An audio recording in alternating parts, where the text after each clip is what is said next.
បាទជាដំបូងបាទសូមគោរពជំរាបសួរដល់លោកគ្រូហើយនិងមិត្តរួមថ្នាក់ទាំងអស់គ្នាបាទខ្ញុំបាទផៃសុផលមកពីថ្នាក់កជាគ្រូនិស្សិតបំរុងនៅថ្នាក់កថ្ងៃនេះខ្ញុំនឹងមកបកស្រាយនៅមុខវិជ្ជា Learning Management ដែលខ្ញុំនឹងមានប្រធានបទសម្រាប់សប្តាហ៍ទី9បាទអញ្ចឹងខ្ញុំនឹងចាប់ផ្ដើមធ្វើការបកស្រាយនៅបន្តិចទៀតនេះបាទ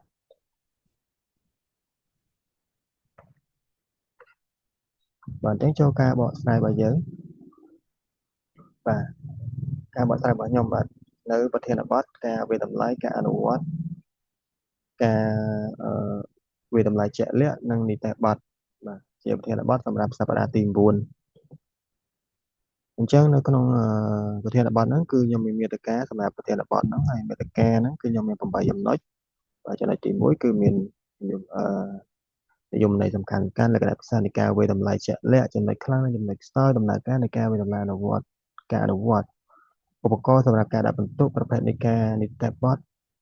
អត្ថប្រយោជន៍នៃនីតិបទនិងសំណួរពិភាក្សានៅចំណុចចុងក្រោយចំណុចស្លាយបន្ទាប់នោះគឺខ្ញុំមាននិយមន័យសំខាន់របស់ប្រធានបទហ្នឹងបាទអញ្ចឹងនិយមន័យទី1នោះគឺការវិតម្លៃអនុវត្តការវិតម្លៃការអនុវត្តហ្នឹងមានន័យថាម៉េចការវិតម្លៃការអនុវត្តហ្នឹងគឺសំដៅទៅលើការដែលសិស្សបង្ហាញនៅបំណិនឬសមត្ថភាពតាមរយៈការបង្កើតផលិតផលឬការឆ្លើយសំណួរឬការធ្វើបទបង្ហាញចំណុចទី2គឺការវាយតម្លៃជាក់លាក់ការវាយតម្លៃជាក់លាក់ហ្នឹងមានន័យថាជាការវាយតម្លៃដែលតម្រូវឲ្យសិស្សអនុវត្តការងារជាក់ស្ដែងដើម្បីបង្ហាញពីចំណេះដឹងនិងជំនាញច្បាស់លាស់ដែលផ្សារភ្ជាប់ទៅនឹងជីវិតពិតបាទហ្នឹងគឺជាយមន័យរបស់ប្រធានបទគឺគេវាយតម្លៃអឺការអនុវត្តនិងវាតម្លៃជាក់ស្ដែងហ្នឹងគឺវាតម្លៃទៅលើទាំងអស់ហ្នឹងទៅលើការធ្វើបទបង្ហាញការធ្វើសំណួរចម្លើយឆ្លើយចម្លើយមកគាត់បំណិនសមត្ថភាពបង្កើតផលិតផលបាទចំណេះដឹងចំណេះជំនាញបាទហ្នឹងហើយគឺជាហៅការអនុវត្តការវាតម្លៃការអនុវត្តនិងការវាតម្លៃការជាក់ស្ដែងខ្ញុំសូមមកដល់ចំណុចបន្ទាប់នោះគឺខ្ញុំមានលក្ខណៈពិសេសនៃការវាតម្លៃជាក់លាក់ចំណុចពិសេសនៃការវិតម្លៃជាក់លាក់ហ្នឹងគឺខ្ញុំមាន4ចំណុចខ្ញុំនឹងបញ្យល់នៅតាមចំណុចនីមួយៗហ្នឹងបាទអញ្ចឹងចំណុចទី1នេះគឺភាពពិតជាក់ស្ដែងភាពពិតជាក់ស្ដែងហ្នឹងមានន័យថាម៉េចគេវិតម្លៃម៉េចអញ្ចឹងគេវិតម្លៃទៅលើភាពពិតជាក់ស្ដែងហ្នឹងគឺជាលក្ខណៈពិសេសនៃការវិតម្លៃជាក់លាក់ហ្នឹងបាទអញ្ចឹងភាពពិតជាក់ស្ដែងហ្នឹងគឺកិច្ចការដែលសិស្សធ្វើមានលក្ខណៈទូទៅនឹងជីវិតពិតមានន័យថានៅពេលដែលសិស្សឆ្លើយចម្លើយឬក៏គាត់ធ្វើបទបង្ហាញអីហ្នឹងលើក្តារខៀនឬក៏យើងសួរទៅគាត់រៀបរាប់ប្រាប់យើងពាក់ព័ន្ធនឹងចម្លើយដែលយើងសួរទៅពាក់ព័ន្ធនឹងការរស់នៅប្រចាំថ្ងៃរបស់គាត់នឹងឆ្លើយមកអ្វីដែលគាត់មើលឃើញអ្វីដែលគាត់បានជួបប្រចាំថ្ងៃរបស់គាត់ហ្នឹងនេះគឺសិស្សគាត់អាចឆ្លើយបាននឹងគឺជាភាពពិតជាក់ស្ដែងបាទនឹងគឺជាលក្ខណៈពិសេសរបស់វាបាទអញ្ចឹងការប្រើប្រាស់ការវិនិច្ឆ័យការប្រើប្រាស់ការវិនិច្ឆ័យនេះគឺតម្រូវឲ្យសិស្សមានភាពច្នៃប្រឌិតនិងការពិចារណាមានន័យថាសំណួរដែលយើងសួរទៅហ្នឹងសិស្សគាត់ឆ្លើយគាត់ឡើងធ្វើ presentation ហ្នឹងគឺអឺគាត់ឆ្លើយមកមានភាពច្នៃប្រឌិតមានការពិចារណាគិតពិចារណាមុននឹងគាត់ឆ្លើយបាទហ្នឹងគឺជាលក្ខណៈពិសេសនៃការវិតម្លៃជាក់ស្ដែងដែលយើងវិតម្លៃទៅការឆ្លើយរបស់គាត់ការធ្វើ present របស់គាត់ការផ្សារភ្ជាប់នោះមានន័យថាម៉េចការផ្សារភ្ជាប់នោះមានន័យថាតកតងទៅនឹងបទពិសោធន៍ការងាររបស់មនុស្សពេញវ័យមានន័យថាម៉េចបាទហ្នឹងមានន័យថាសម្រាប់មនុស្សពេញវ័យនេះគឺគាត់អាចផ្សារភ្ជាប់ជាមួយនឹងការងារដែលគាត់កំពុងធ្វើហ្នឹងគាត់អាចពាក់ព័ន្ធជាមួយនឹងចម្លើយរបស់គាត់ពាក់ព័ន្ធជាមួយនឹងសំណួរដែលគេសួរមកកាន់គាត់អញ្ចឹងគាត់អាចលើកអឺការងារបទពិសោធន៍ការងាររបស់គាត់ដែលគាត់ពាក់ព័ន្ធមួយគាត់រាល់ថ្ងៃហ្នឹងគឺគាត់អាចឆ្លើយទៅគេបានបាទហ្នឹងគឺជាការផ្សារភ្ជាប់ជាចំណុចពិសេសហើយអាហ្នឹងបាទហើយចំណុចទី4ការផ្ដល់ព័ត៌មានត្រឡប់ការផ្ដល់ព័ត៌មានត្រឡប់ហ្នឹងគឺមិនទាំងអត់ទាន់យល់ទេណាបាទការផ្ដល់ព័ត៌មានត្រឡប់ហ្នឹងគឺផ្ដល់ឱកាសឲ្យសិស្សពិនិត្យឡើងវិញនិងទទួលមតិកែលម្អមានន័យថាបន្ទាប់ពីគាត់ធ្វើបទបង្ហាញហ្នឹងហើយគឺយើងអាចមានអឺ គឺយើងវាតម្លៃគាត់ហើយបន្ទាប់ពីគាត់ធ្វើ present បន្ទាប់គាត់ឆ្លើយចម្លើយហើយគឺគាត់គឺយើងវាតម្លៃទៅកាន់គាត់តាមរយៈអីផ្សេងហ្នឹងទៅហើយគាត់នឹងទទួលបានមតិកែលម្អបន្ទាប់ពីយើងបានអឺដឹងនៅចម្លើយនិងការធ្វើបទបង្ហាញរបស់គាត់ហ្នឹងហើយគឺជាចំណុចពិសេសនៃការវាតម្លៃជាក់លាក់អញ្ចឹងយើងចូលចំណុចបន្ទាប់ហ្នឹងគឺចំណុចខ្លាំងនិងចំណុចខ្សោយចំណុចខ្លាំងនិងខ្សោយខ្ញុំអត់មានអីត្រូវបកស្រាយច្រើនទេព្រោះយើងអានយកហ្មងទៅព្រោះថាយើងដឹងថាចំណុចខ្លាំងចំណុចខ្សោយហ្នឹងវាមិនហ្នឹងហើយចំណុចខ្លាំងវាស់វែងបាននៅបំណិននៃការបង្ហាញហេតុផលជំរុញឲ្យសិស្សមានការចូលរួមយ៉ាងសកម្មនិងចេះវាតម្លៃខ្លួនឯងជាចំណុចខ្លាំងនៃចម្លើយនិងសំណួរដែលយើងសួរទៅកាន់សិស្សដែលឲ្យសិស្សហ្នឹងគឺមានជំនួយស្មារតីរបស់គាត់ណាដែលគាត់អាចគិតបានបែបងាយតែទម្លាប់ឲ្យគាត់គិតបានគាត់អាចឆ្លើយបានព្រោះសំណួរនិងចម្លើយរបស់គាត់គឺពាក់ព័ន្ធមួយជុំវិញខ្លួនរបស់គាត់អីចឹងដូចខ្ញុំបកស្រាយចំណុចលក្ខណៈពិសេសរបស់គាត់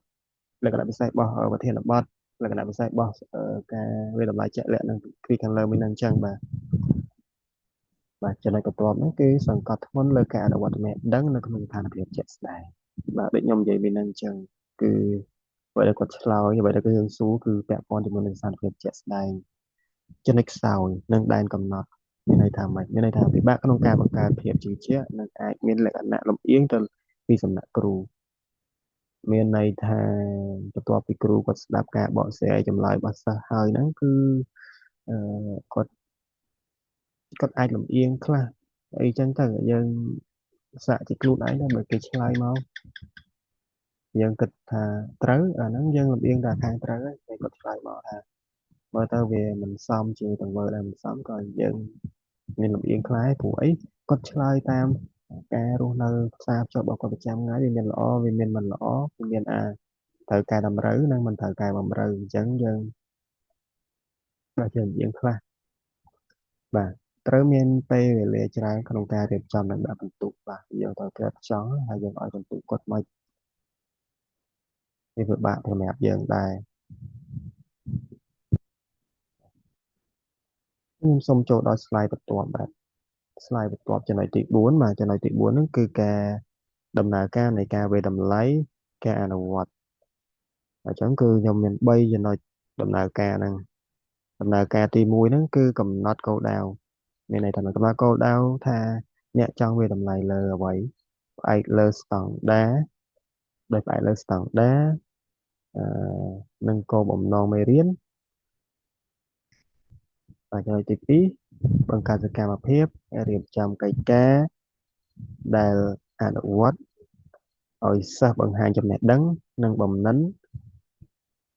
ដែលសមស្របតាមជីវភាពពិត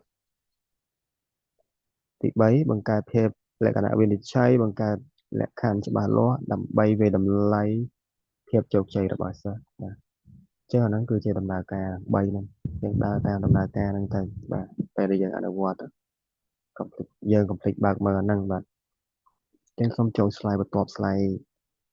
ចំណុចទី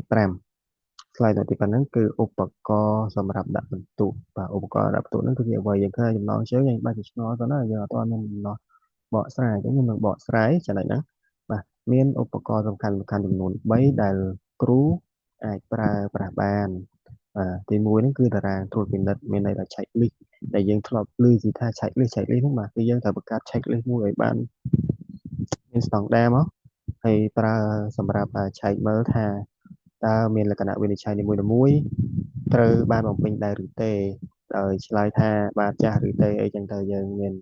ធម្មតាយើងដឹងហើយ check list មានអីខ្លះបាទអញ្ចឹងយើងធ្វើចឹងមកគឺយើងស្តង់ដារមកកុំឲ្យយើងចេះតែវាតម្លៃអត់កើតទេវាតម្លៃនឹងមាត់វាបានហើយតែវាគ្មានអីជារីសតអីចឹងណាបាទជាចំណុចទី2បាទទី2គឺមានដ្ឋានវាតម្លៃការដាក់បន្ទុកតាមកម្រិតដូចជាល្អណាស់ល្អមធ្យមដែលអាចជាលេខឬជាពាក្យបាទយើងអាចដាក់លេខបានសម្រាប់ខ្ញុំគិតថាអាចដាក់លេខបានហើយអាចភ្ជាប់ជាមួយនឹងល្អណាស់ឬក៏មធ្យមហើយយើងដាក់10 10ល្អអញ្ចឹងទៅ10ល្អណាស់បាន5មធ្យមហើយទី3នីតិបទនីតិបទហ្នឹងគឺសំដៅទៅលើជាអគុទេសដាក់បន្ទុកដែលមានលក្ខណៈវិនិច្ឆ័យនិងកម្រិតសមត្ថភាពច្បាស់លាស់ណាពេលខ្ញុំសូមចូលឆ្លើយបន្ទាប់ស្ទូទាត់ហ្នឹងគឺប្រភេទនៃនីតិបទប្រភេទនីតិបទហ្នឹងគឺមានពីរបាទខ្ញុំសូមបញ្យល់ដូចតទៅនីតិបទរួមយើងមាននីតិបទរួមនីតិបទលម្អិតនីតិបទរួមហ្នឹងគឺគេចង់សំដៅទៅលើការវាយតម្លៃលើការអនុវត្តទាំងមូលទូទៅនីតិបទលម្អិតវាយតម្លៃទៅលើផ្នែកនីមួយៗនៃកិច្ចការដាច់ដោយឡែកពីគ្នាចំណុចទី7បាទចំណុចទី7គឺអត្ថប្រយោជន៍នៃនីតិបទអត្ថប្រយោជន៍នីតិបទនេះគឺខ្ញុំមានពីរចំណុចដែរគឺផ្ដល់ការវាយតម្លៃដែលមានភាពជាក់លាក់និងយុត្តិធម៌ជួយឲ្យសិស្សដឹងច្បាស់ពីចំណុចដែលខ្លួនបានធ្វើល្អនិងអ្វីដែលត្រូវកែលម្អនាពេលអនាគតអានេះបើតាមខ្ញុំគិតទៅគឺវាតាមរយៈការផ្ដល់មតិត្រឡប់ទៅគាត់វិញតាមរយៈការផ្ដល់មតិត្រឡប់ទៅអឺតាមផ្ទាល់មាត់និយាយជាមួយគាត់ទៅឬក៏អឺឬក៏ការកែបន្ទុករបស់គាត់ហើយដាក់លេខលំដាប់បន្ទុកល្អមិនល្អអីយើងដាក់ហ្នឹងហើយយើង recommend ទៅសេក្នុងហ្នឹងឲ្យគាត់ដឹងហ្មងទៅបាទឲ្យគាត់កែលម្អដោយខ្លួនឯងគឺយើងមានវិធីសាស្ត្រកែលម្អគាត់ទៀតទេតែហ្នឹងគ្រាន់តែជាការកែលម្អមួយអញ្ចឹងណាហើយចូលមកដល់ចំណុចទី8ហ្នឹងគឺចំណុចដូចជាចំណុចចុងក្រោយរបស់ខ្ញុំហើយបាទគឺជាសំណួរពិភាក្សាបន្ទាប់ពីខ្ញុំបកស្រាយនៅប្រធានបទហ្នឹងហើយគឺខ្ញុំមានសំណួរពិភាក្សាមួយបាទទៅកាន់គ្នាយើងបាទអញ្ចឹងសំណួរពិភាក្សាហ្នឹងគឺថាតើបងប្អូនបាទតើបងប្អូនបាទតើបងប្អូនក៏បានដែរបាទតើបងប្អូនយល់ថាការវាយតម្លៃប្រភេទណាដែលអឺសិស្សចូលចិត្តជាងគេបាទអញ្ចឹងអស់ហើយចំណុចចុងក្រោយហ្នឹងគឺបាទអរគុណបាទអញ្ចឹងចុងក្រោយគឺខ្ញុំសូមអរគុណដល់លោកគ្រូហើយនិងមិត្តរួមថ្នាក់ទាំងអស់គ្នាបាទជម្រាបលា